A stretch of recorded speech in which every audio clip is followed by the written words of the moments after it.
Congratulations, Doc Philip, for being the new head of the surgery department. It's not just about doing business or making money. It's about saving people. Is this a joke? Last time I checked, patong-patong na kaso ang hinahin ko laban sa'yo. Mga kasong inimbento mo, Lucas. Parang may ka maglaro, pero hindi ka mananalo.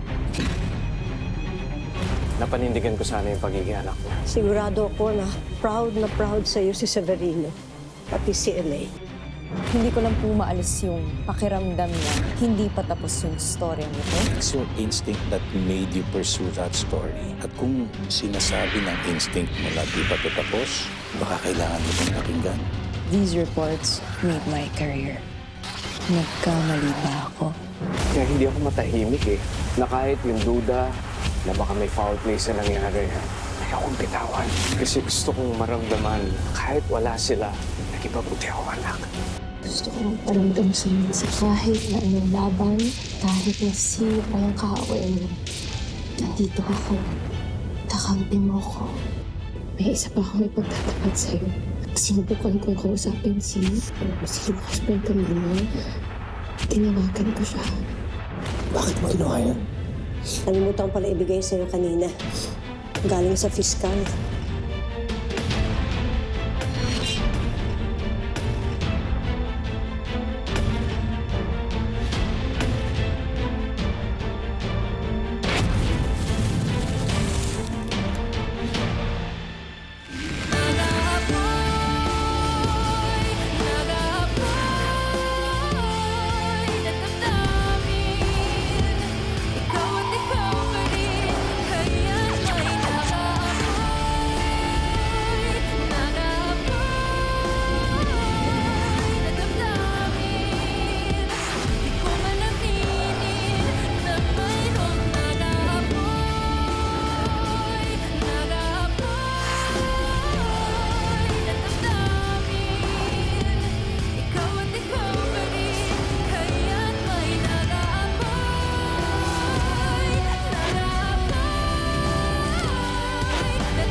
Hello?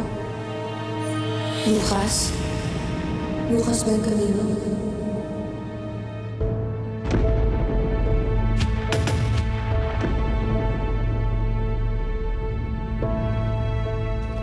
Parang may ka maglaro, pero hindi ka mananalo.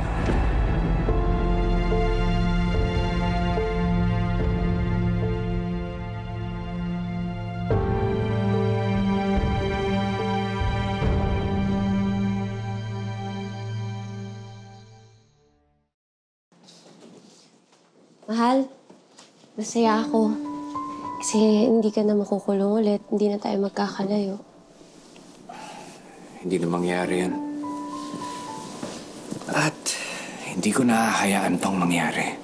Basta Claire, huwag mo na ulit kukontakin yung mga Benjamino, ah.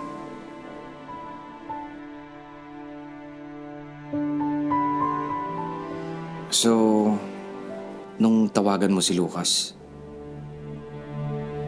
ano yung napag-usapan nyo? Ano sabi niya? Wala. Hello? Lucas? Lucas Benjamino? Olivia? Hindi mo binigay yung pangalan mo?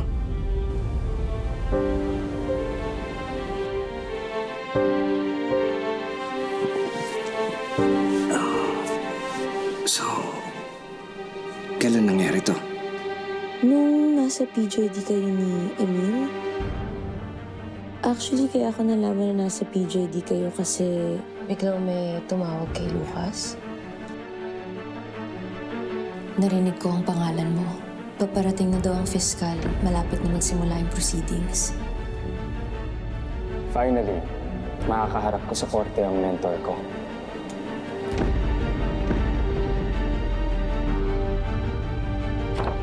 Ano to? After nun, hindi ka na tumawag ulit? Hindi na. Pero siya tumawag. Ang weird, di ba? Kasi hindi niya naman ako kakilala. Ba't siya tatawag ulit sa akin? Tsaka di ba busy siyang tao? Oo nga. Weird. So, hindi ka na niya matawagan? Hindi. Blinak ko na rin naman yung number niya. So, pwedeng tumatawag siya ngayon, pero hindi na makapasok yung mga tawag niya. Tama? Siguro. Ewan ko, mali ko sa kanya. Claire. Basta, huwag mo na ulit gagawin yun, okay? Ayaw pa kita madamay na dito. Asawa mo ako. Damay ako dito. Claire. Okay. Sige. Hindi ko na yun gagawin ulit.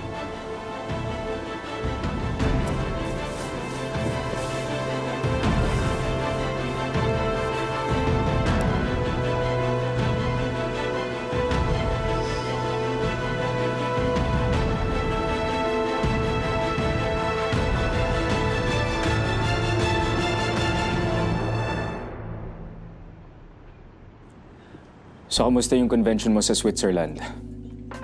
Mukhang marami na talagang nagbago sa'yo ever since naging doktor ka. You even look more mature now. Yan talaga, tol. Dami pasyenteng nangangailangan sa akin.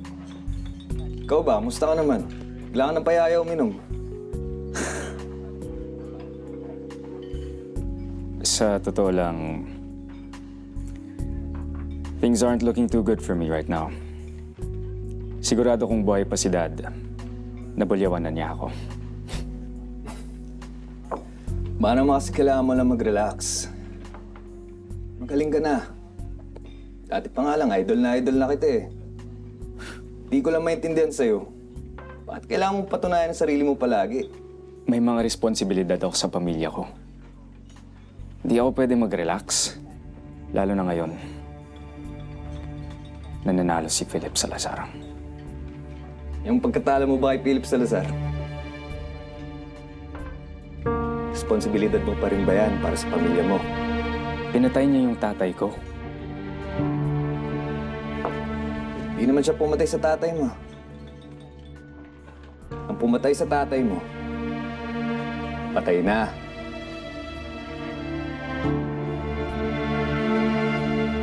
Di kaya pride lang yan? Rivalry. Ego. Do you even know what you're saying? Kasi naman, tol, mga bata pa lang kayo, mainit na kayo sa isa't isa.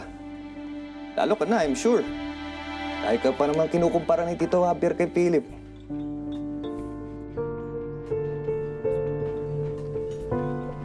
Tol, di naman ibig sabihin nun na kailangan mong patunayan sa tatay mo na magaling ka.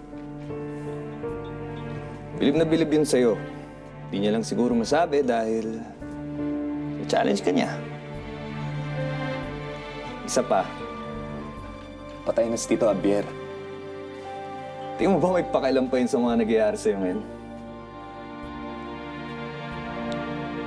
Oo. Ako may pakialam. Kailangan ko ng hustisya para sa pamilya ko. Hindi ako pwedeng matalo ni Philip Salazar. Ngayon ko kailangan si Olivia. Kung nandito si Olivia, mas malakas ako.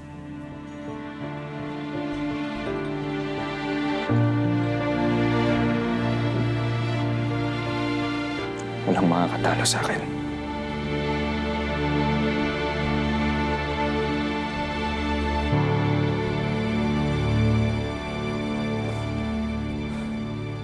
Ibig sabihin, kaya pumalpak si Lucas dahil nabosesan niya ang misis niyang si Claire? Na-recognize niya boses ni Olivia? Mukhang yun na nga yung nangyari. Hindi pwedeng maulit to, Emil. Pero, pre, di ba yun naman talaga ang plano mo all along? Ang baliwin si Lucas gamit si Claire? Oh, nangyayari na. Isang tawag lang ni Claire sa kanya, pumalpak na ng matindi si Lucas. Yun naman talaga yung balak ko eh. Pero nagbago na yun. Ayoko na madamay dito si Claire. Hindi pwede.